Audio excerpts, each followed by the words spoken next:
Welcome to final BSc Statistics students. In this lesson we discuss another theorem of optimum allocation of stratified random sampling. I write the statement. The variance of y bar st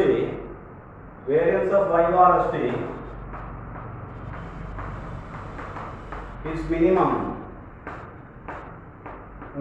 for fixed total cost C.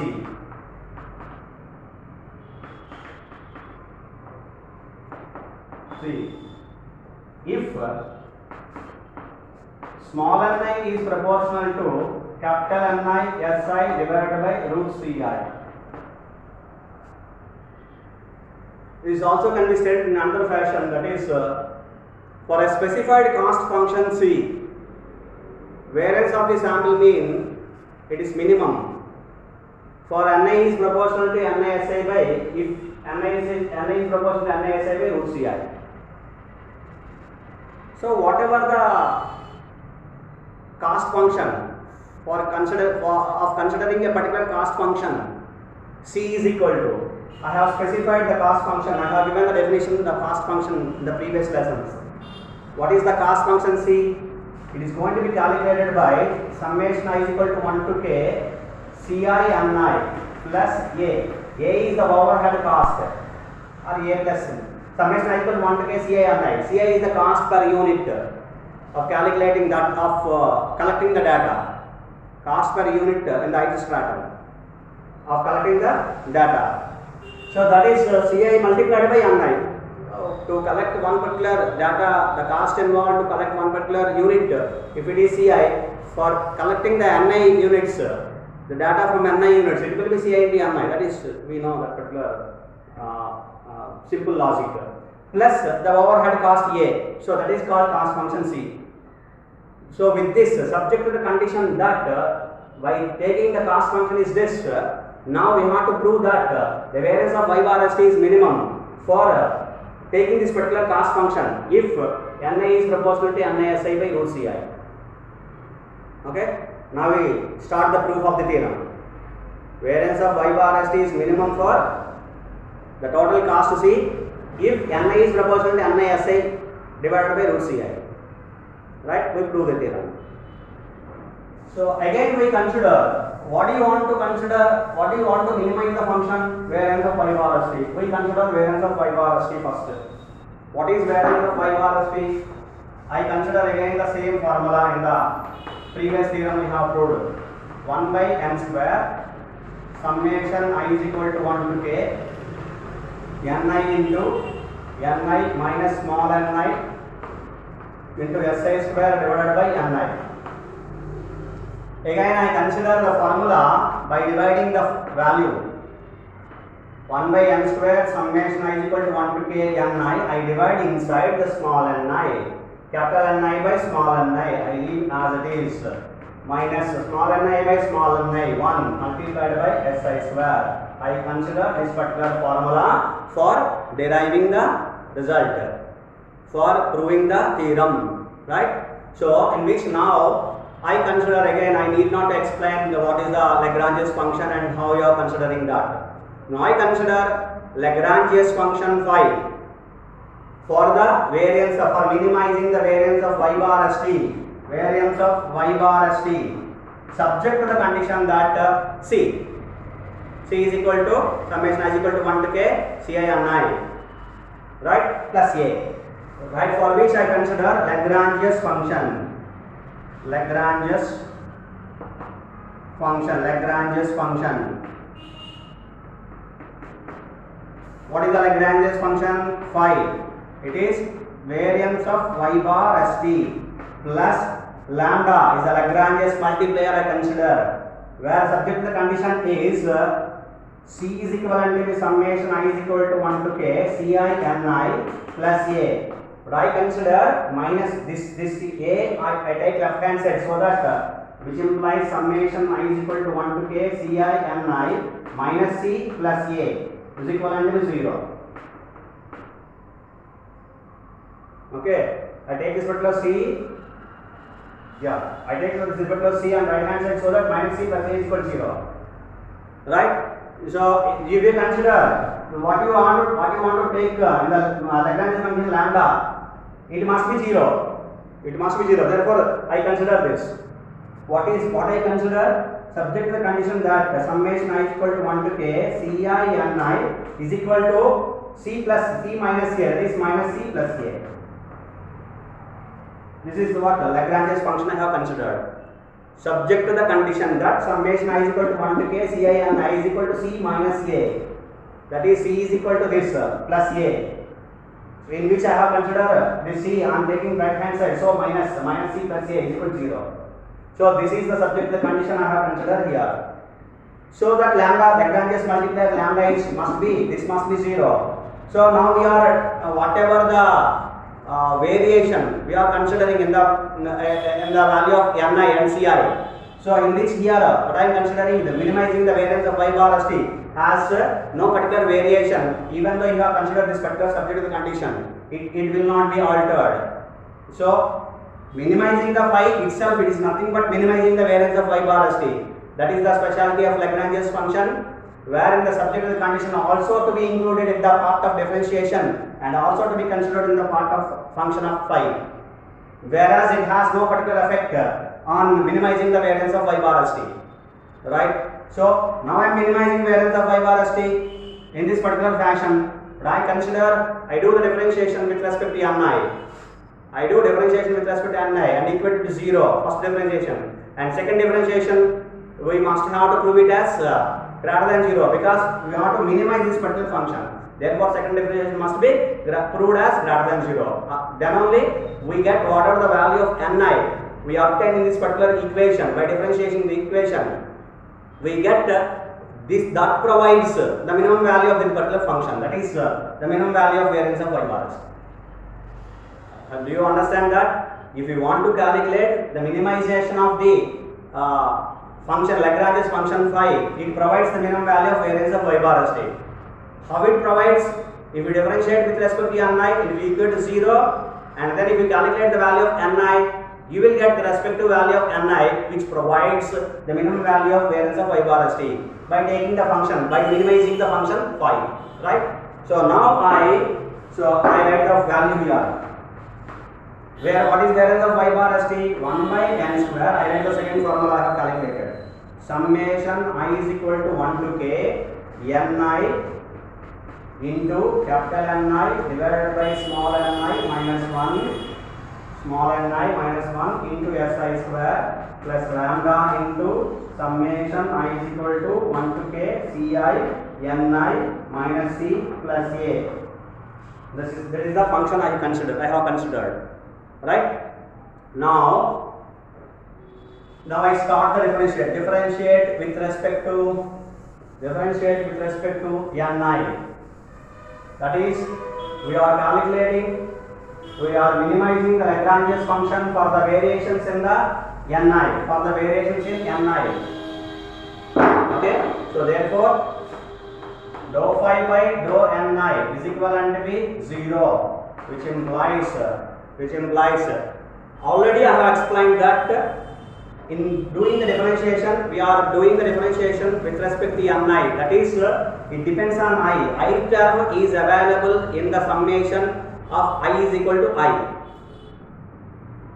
For remaining all the values, differentiation becomes 0, that is I is equal to 1, small n1. I am explaining the part of small n1 only. Small n1 differentiation becomes 0, remaining all constants.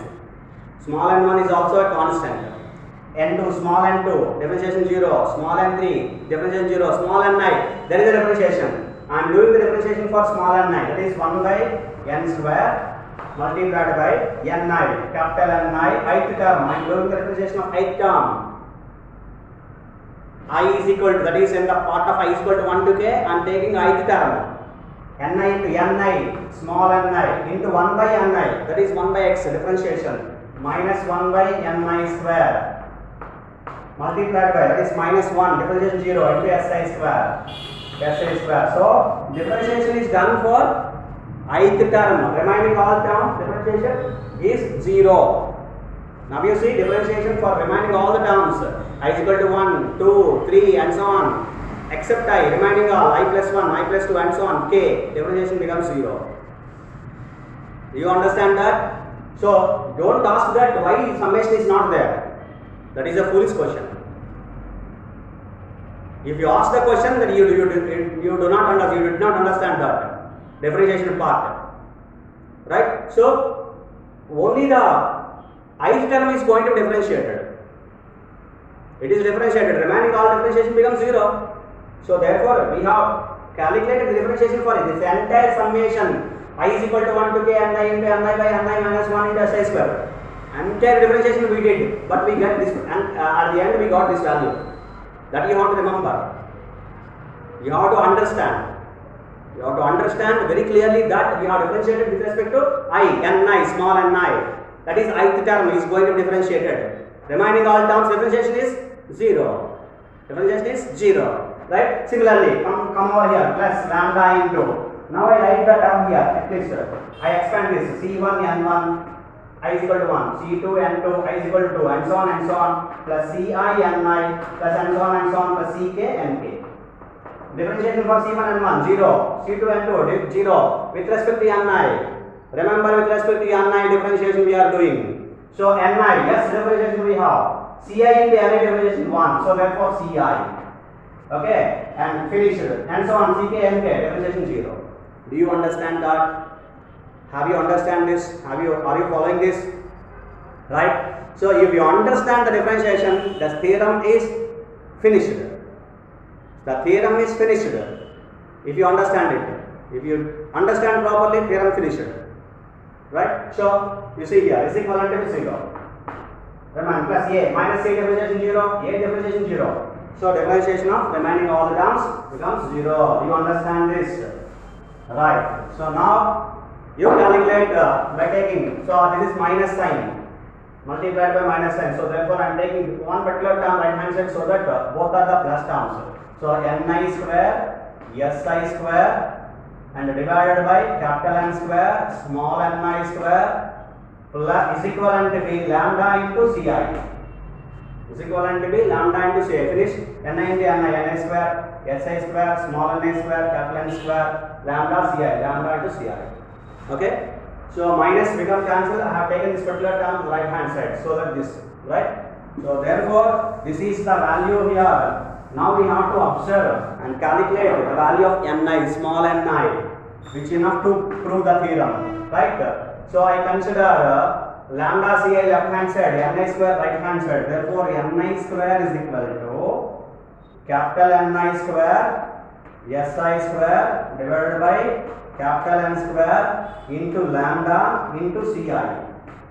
That is the value of ni square, small ni square. Now it is required to calculate small ni. So which implies small ni is equal to capital Ni si, take square root divided by, I take this particular ci numerator, right? So this is the ith term. The term consists of I divided by root ci divided by n into root lambda. Ni si by ci, root ci, because we are taking square root. Root ci, root lambda, root ci, and divided by n. That is considered equation 1 or equation 2, what it means, right? So ni is equal to this. This is the value. But we have a lambda, root lambda, the value root lambda. You have to calculate the value of lambda, and again you have to substitute in the equation. You will get the value of small n. You have to calculate the value of lambda, and again you have to substitute in the equation this, that is 1. Then you will get the value of small ni. So for this we have only one option. What is that? Take the summation with respect to I is equal to 1 to k, with respect to I from the values 1 to and so on k. So what I am taking? I am taking the summation for this. Do you understand this? Yes, I proceed further. Now I proceed further that now I take the summation on both sides, and from I is equal to, that is from the values 1 to and so on k, that is summation I is equal to 1 to k ni is equivalent to be summation I is equal to 1 to k ni si divided by root ci divided by capital N into root lambda. which these two are constants, I can take it outside of summation, right? So what is summation Ni? We know that it is n by the definition of stratified random sampling. Summation small n is equal to small n, summation capital N is equal to capital N. That is what in the stratified random sampling we have learned, right? So therefore summation n is equal to small n, and this summation is only for I terms, these three terms. This n and root lambda are constants. I am taking outside of summation. That is summation. I take this particular summation only for the numerator. Summation I is equal to 1 to k ni si divided by root ci. So this entire all the terms you have in the summation divided by capital N into root lambda. Do you understand this? So therefore now I calculate the value of lambda, that is root lambda directly. I take this particular term root lambda left hand side, n on the right hand side, small n. Therefore root lambda is equal to summation I is equal to 1 to k capital Ni si divided by root ci whole divided by capital N into small n. This is the value of root lambda. I write clearly, root lambda is equal to, therefore root lambda is equal to, this is the value, summation I is equal to 1 to k Ni si by root ci divided by capital N into small n. Have you understand? Are you following this? Have you understand this? So therefore we have calculated the value of root lambda. We have calculated the value of root lambda. Now we have to substitute again in the value of Ni. You will get the value of Ni in equation 1. So substitute root lambda value in equation 1. What you get? Substitute the value of root lambda in equation 1. Therefore in equation 1, what do you get from this value? Ni is equal to, small n is equal to Ni si divided by root ci divided by capital N multiplied by, what is root lambda? It is this. So summation I is equal to 1 to k Ni si divided by root ci divided by capital N into small n. Do you understand this? I have substituted the value of root lambda in this equation. I got this value. This is the root lambda value. Now I cancel capital N and small n I take in the numerator term. Therefore the final value of small ni is equivalent to be Ni is equal to capital Ni. I write here. Ni is equal to Ni si divided by root ci whole divided by, I take this particular small n in the numerator, n multiplied by Ni si by root ci divided by summation I is equal to 1 to k Ni si divided by root ci. This is the value of small ni. This is the value of small ni. Refer the small ni value, small n into Ni si by root ci divided by summation I is equal to 1 to k Ni si by root ci. To state this, to obtain a relation between small ni and with the cost function ci and the small n, then you have a certain relation. What is that? Small n is a constant. Summation I is equal to 1 to k Ni si by root ci. Any value of summation is constant. So this is constant. Summation I is equal to 1 to k Ni si by root ci is a constant. Now what you have the value? Ni si by root ci. So therefore Ni is proportional to this value. N is a constant, this is a constant. Therefore Ni, small ni is proportional to Ni si divided by root ci. So that is Ni is proportional to Ni si, or you can write in this fashion, root ci. So this is the what exactly the relation we have for fixed total cost C. Variance of y bar st is minimum for fixed total cost C if Ni, small ni is proportional to capital Ni si by root ci. Now what is the meaning of this? So whatever you consider, if you increase the size of Ni, that depends on increasing for taking the large value of n, it is proportional to Ni si. If you increase it, you will get more precise estimates for the variance of the sample mean. That is the one such meaning it can be observed from this particular relation. So now still to explain clearly, to understand everybody, what we can consider. Ni is proportional to Ni Si. If you increase Ni Si, if you increase the variability, Si means variability, Ni means size of the ith stratum, that is population. In the population, one subgroup, one stratum, the size of the one stratum, ith stratum, let it be. If you increase size of the ith stratum, if you increase the variability, that is, if the variability has increased, if the ith stratum, the size of the ith stratum increased, Ni will be increased, and also cost will be reduced. Divided by Ni is inversely proportional to the root Ci. Inversely proportional to root Ci, which means in such a case, if you increase Ni, if you increase Si, small Ni will be increased. If this happens, root Ci, that is, the cost will be reduced. Cost of collecting the information from the ith stratum, for the ith stratum, it is going to be decreased. That is the meaning of Ni is proportional to Ni Si by root Ci. So this is for what? This is for to provide a relation that variance of y bar st, that is variance of the sample mean, is minimum for the total cost C, for fixed total cost C, or for taking some considerable cost, that is a desired cost, some fixed cost C, then it is provided if Ni is proportional to Ni Si by root Ci. Variance of y bar st is minimum for fixed total cost C if small Ni is proportional to Ni Si by root Ci.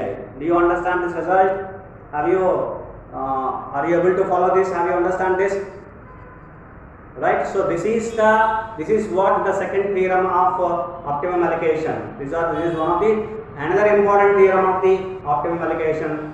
Try to understand. If you understand one theorem, you can understand both the theorems. You can do both theorems in the same similar fashion by considering Lagrange's function and Lagrange's multiplier, etc. by taking the variance of y bar st and subject the conditions for one particular fixed rule. Hope you understand. This is the another theorem. Ni is proportional to small Ni is proportional to Ni Si by root Ci. Thank you.